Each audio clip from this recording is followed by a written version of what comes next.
ஆம், ரொம்ப நன்றிங்க. மிக்க குறுகிய நேரத்தில் எல்லாருமே வந்து அசெம்பிள் ஆயிருந்ததுக்கு எனக்கு திடீர்னு எனக்கு வந்து உங்க கூட எல்லாம் பேசணும்னு தோணுச்சு. ப்ரெஸ் மீட் எதுவும் கொடுக்கல. ஸோ நம்ம வந்து இங்கே ஆரம்பிக்கலாம்னு எனக்கு தோணுச்சு. ஸோ அதனால தான் அவங்கக்கிட்ட கேட்டேன். சார்கிட்ட கேட்டோன்னே அவங்க அரேஞ்ச் பண்ணாங்க. Thank you Yuvraj. Thank you Dhananjan sir for your kind words as always.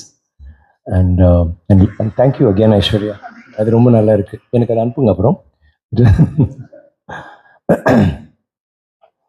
Teaser trailer பாட்டெலாம் பிடிச்சிருக்குன்னு நான் நம்புகிறேன். தேங்க்யூ. இந்த பக்கம் ஓகே.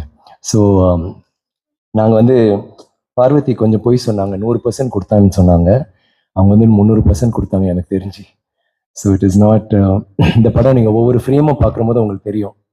இதில் வந்து நாங்கள் மட்டும் இல்லை, ஃப்ரேமில் தெரியறவங்க மட்டும் இல்லை, அவங்களுக்கு பின்னாடி அத்தனை பேர், ப்ரொடியூசர் ஞானவேல் சார்லேருந்து ஆரம்பித்து கடைசி லைட் பாய் வரைக்கும் அங்கே இருக்கிற ஆர்ட் டைரெக்ஷன்லேருந்து எல்லாருமே வந்து எனக்கு தெரிஞ்சு இந்த படத்துக்காக பயங்கரமாக போராடணும்.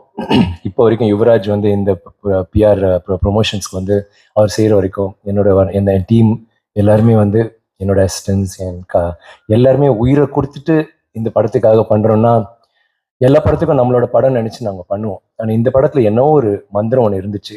எல்லாருமே நான் ஏன் லொக்கேஷன் அப்படி சொல்கிறேன் எல்லாருன்னா, இது வந்து ஒரு படம்னு வச்சா ஒரு வேனிட்டி, ஒரு கேரவேன் இருக்கும், இல்லைனா ஒரு கொடை இருக்கும், இல்லை சேர்ஸ் இருக்கும். அந்த ஷாட்டுக்கு போயிட்டு ஒரு சீன் இருந்தால் கூட அந்த ஒரு சீனில் வந்து இப்போ நாங்கள் 3 பேர் 4 பேர் நடிக்கிறோன்னா, எங்கள் ஷாட் எடுத்த பிறகு பார்வதியோட ஷாட் எடுப்பாங்க. ஸோ நாங்கள் 3 பேர் போய் அங்கே வந்து அர்த்தம் அடிக்கலாம், இல்லை சும்மா ஃபோனை பார்க்கலாம், எதாவது பண்ணலாம். இல்லை மாளவிகா ஷாட்னா மாளவிகா பார்வதினா நாங்கள் 2 பேர் உட்காந்து பேசலாம்.